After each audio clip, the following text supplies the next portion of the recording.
Nya ihatod lang daw tugma. Sisakyan na to ron? Magdala tong side yan. Down? Ha? Oh, pwede po. Para makalagpot ta dito. Oh. Kaya wala isisyo na ta. Ready ko na.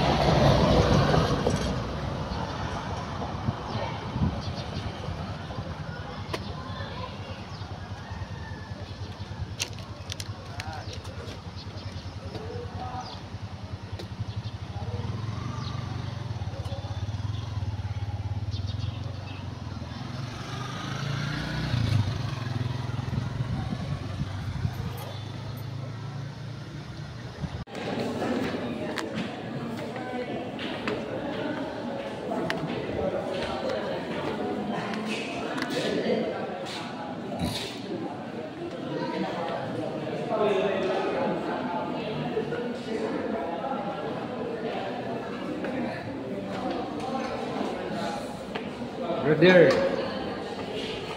what is your name, brother? JBL Nakatala. Hi. Si Brad Eli. Asan ta, brother? Pero lang, Brad. Sige. Salamat.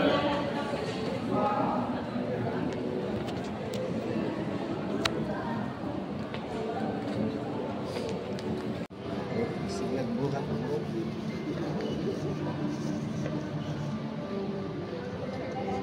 Nada, hindi siya na ipanamita mo continental building. Wala na, may nila. Mayroon pa na anong masa mong kundi sa recovery. Sa ministro. Ang anong mga suman. Wala sila rin yung pino. Mga naasahan ng welcome wala. Wala pag wala. Eh, dili mo sa namin mo nila.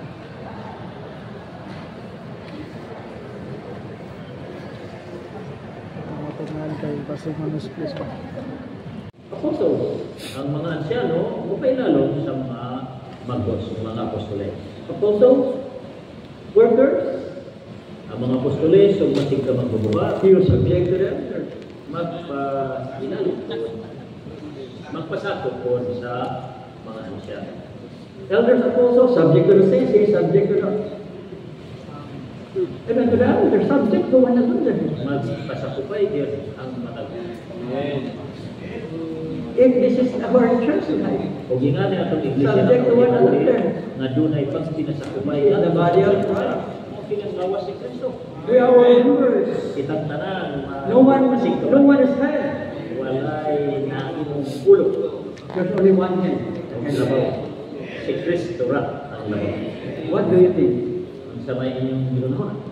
If Brother Lord O ako, will have 5 heads, ako kuno doon ay 5 ka ulo. it's not only a monster. Hindi lang monster. The body will be with confusion. Ang lawas, malibog. Many heads thinking of many things. Kaya ang ulo nga nagunang-unag na sanbutan. Amen. And confusion is division. O ang confusion kapag There is only one head in the body of Christ. sa ulo diha sa lawas ni Kristo. All are members. Ang tanan, Apostles are members. ang mga apostoles, Elders are members. anciano, And masigkabahin, all the saints are members of the body of Christ. mga sigkabahin sa lawas ni Kristo. Apostles are not the head Ang mga apostoles dili ulo. of the body. Elders are not the head of the body. Ang mga anciano dili san ulo. In no Sa lawas ni single Kristo. saint is the head of the body. No single saint is the head of Walay the body. sa kamalaan nga ulo sa iglesia. Christ Si Kristo is the only, Radyon, is the unique head, ang talang The sa church, na ulo sa the iglesia. body of Ang Christ. lawas. Because of our worldly concept, Tungod sa atong kalibutan nga konsepto, because we have a problem concerning the truth. tungod kay natay problema I said, palabot sa oneness is kamatuoran. also truth matter. Ganay ang pagkausa iya man kinis We kamatuoran. bring in worldly things, Gandoon na itong mga kalibutan ng butang. and our service has become worldly. O Has become like an organization. nahimo ng organisasyon na kalibutanon. Because we have a problem with the truth. Tungod kay natay problema sa kamatuoran, That in God's economy, Christ the unique head. unta diha sa pamatigayon sa Dios si Kristo raman And all the members of the body of Christ are of same level. Abang tanan ng mga bahin sa iglesia malawas niya managsama man So, og level og angang. we think we serve just like people in the world. Tungod nini nag-alagad diha ta nga murag sama sa mga tao sa kalibutan. We make the church a kind of organization. Nga ang iglesia nahimong organisasyon. Once organization comes into the church, there will be hierarchy. Kung musulod na gani ang organisasyon diha sa iglesia, When there's hierarchy, there will be control. Control na ay pagkontrolan. Control.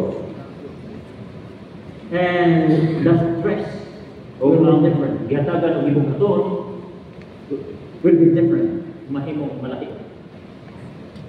And it would be degrading if the stress would be money. Because the best thing to control people Kung mahimong is money. pinipagkaunlod ug ang tagaan og dakong kabugaton mo na dayon ang salapi. Because everyone needs money in order to live.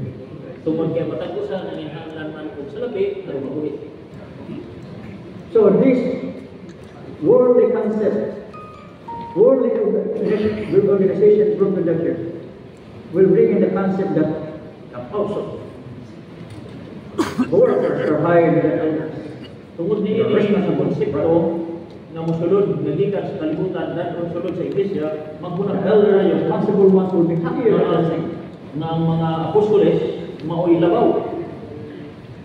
Then there's no more subjecting to one another. Tungod ni in the wala fear na of sa Christ. sinakupay sa usa diha sa kahadlok sa Ginoo. I would like to tell you a true to life story. Just happened few days ago before I came here. Na ako'y sugilanon nga tinuod kini nga hitabo. You know, when I give a message, I don't want fabricated things or storytelling, stories that are not true. Diha sa iglesia hanon In my illustration, wala gyud ko kadala og mga sugilanon others would like to tell stories to make people laugh.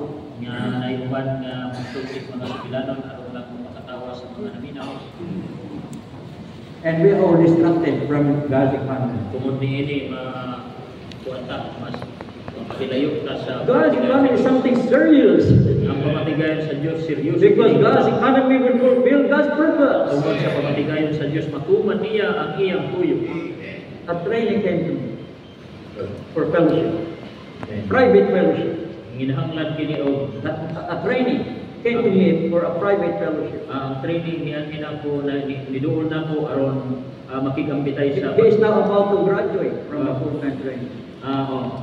mo naay usa nga niduol nako aron makigambit ug kini siya hapit na mahuman sa iyang pagbansay. Brother William, after my full-time training, Human sa ako maybe pagbansay. I'll go to the locality I serve there. Naguna ko na kumanto anang lokalidara o mag-alagad I niya. have had to serve. Na ako'y kasing-kasing ng walagan. I'm willing to serve her full-time, not in my locality. Gibati na ako, willing ko nga mo alagad ang kapita, dili sa akong Or lokalidad. maybe I'll stay there, serve at the same time, go further study, take masteral degree. O kumanto ko dito, samtang ko ako'y nag-alagad, magpadayon kong eskwela sa akong And masteral. I asked him, what's your sensing? Where's the sending church? Namutan ako niya, pinsa may nagpadala ni mga iglesia. Why, after your training, you go there, you serve there. Nga naman nga, Or pagpapansin ko serve pagbansay. there, study there. Kumanto ka dito, aron mag-alaga na ng kapita, o niyang eskwela sa. And he said, Brother William, Yun siya. they closed the door of the church for me. They closed the door of the church for me. Tungod kay gisalhan mangod ang kining iglesia. I cannot, wala sila mo I cannot go back to my local church anymore. Dili na ko mobalik niya na iglesia. It means he could not live there, he could not break the Lord's table. Kay nagpasabot nga dili na ko maka-appeal sa serbisyo dito sama sa pag-appeal sa And iglesia. I asked, Alan, what's the reason? nangutan ako niya. Sa may The Sunday church should support you. Di ba nga Pray iglesia you will nag-ampune mo, nagsuporta nimo support your training. sa imong pagbansay? Ano man? Because the elders told me, don't go to the full-time training. Tungod kay ang mga ansyan dito, nag-ingon man, nagbahat man ako nga, ayaw pag-adto kapit sa anang pagbansayan. If you will go to the full-time training, we will not support you. Kung apil gani ka anang pagbansay, di mo suporta nimo. And we will lock the door of the church. Kung amo na yung sarahan ang puntahan sa iglesia, alam nito. And you will not come back any Kung longer. dili na ka makabalik ng hinamo.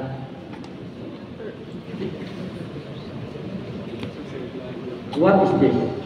Unsa man kini? What is this? Unsa man kini? This is human control. Mao kini ang tawhanong pagkontrolar. Because of the concept of organization and hierarchy Tungod na ng konsepto sa organisasyon o hierarkiya being brought na into ginala sa iglesia. So may the truth be clear to all the churches. Hinaot nga ang kamatuoran mahimong klaro sa tanang kaiglesyana. Because the word of the truth will sanctify us, Tungod kay ang pulong sa kamatuoran mo may magbalaan nato. will make us and will make the church life holy O mao kini ang maghimo sa iglesyanong kinabuhi nga mabalaan and not worldly. o dili kalibutanon. Without worldly organization and hierarchy, Diin kining iglesia walay kalibutanong organisasyon without o hierarkiya. human control, Walay pagkontrolar na iya sa tao. only the head is controlling. Ang ulo ra gyud nagkontrolar sa kanan. I said, what should I do? Should I study pastoral? Should I go to the church because I cannot go home? What should I do, Brother William? Ako ka namutana siya, unsa kay kung buhaton Brother I got the William. head. I said, you pray. Ningon ko Or niya, the Lord will lead you because you cannot come back home. magampo You ka. pray. Magampo ka. How the Lord will sa lead ulo. you. Maingon nga di na kadawa ko dito, Where you go, magampo ka. where you have your ginagawa church niya. life. Whether you're studying at the same time serve or job dropping full time, I could not decide for you. You pray. Kung sa'y imong himuon, either mo padayon kag eskwela o mag-alagan pa ka, dili ko makahatag sa ako ang Let the peace of Christ magampo undergrade ka in niya. your heart. Tungod ni ana nga akong gamay nga gipakigambit, naghatag kining Which will arbitrate in your heart, decide in your heart. Let the peace of Christ decide in your heart. maghatag unta kini sigong kasing-kasing sa tama nga As desisyon. you pray, Sa imong pagampo, whatever you like to do, with sa the after your imong training, buhaton, let the peace of Christ guide you. imo ang kalinaw ni Kristo may maghiya nimo. You have peace to go here, to go there, Kung may serve kalinaw there. ka, ato You dito, have peace to study talaga, partner at the same wala time ba serve. ka eskwela ka ba? You pray until you go. Mag-ampo ka o matot. I'm not the head. Dili ko ako ang ulo. How should I control your direction in life? Nanong ako may Your magpili decision in life. sa imong desisyon sa imong kinabuhi. Go to the head. Adto sa ulo. Let him control you, govern you, and Muna work siya na siya magkontrolar, maghiya kanimo in your plan, sa imong mga plano, in your direction, o sa imong direksyon. and Salamat sa Diyos. And point is that the oneness of the believers is also with the glory Usa sa mga magtotoo given to the believers that are not through the beginning of time, incorporated with the sa mga believers. magtotoo sa pagpuy-anay sa tulog sa Dios na nagtagis sa mga magtotoo. What is glory? Unsa ang himaya? Glory is God. Mao kini Dios nga napadaya. If there are many expressions in the church life, Kung daghang pagpadaya diha sa iglesihan ng you kinabuhi, express yourself, I express padayag myself, ka sa imong kagalingon, ako sad, padayag ko sa imong kagalingon. the church will continuously be divided. Ang iglesia, uran-uran, mahimog yung kabahin. In the church, there should only be one expression. Diha sa iglesia, kinahanglan doon nalay, usa ka pagpadaya. And that unique expression is the expression of God. Kung kini natalag sa unang pagpadayag, mura gyud ang pagpadayag sa Dios.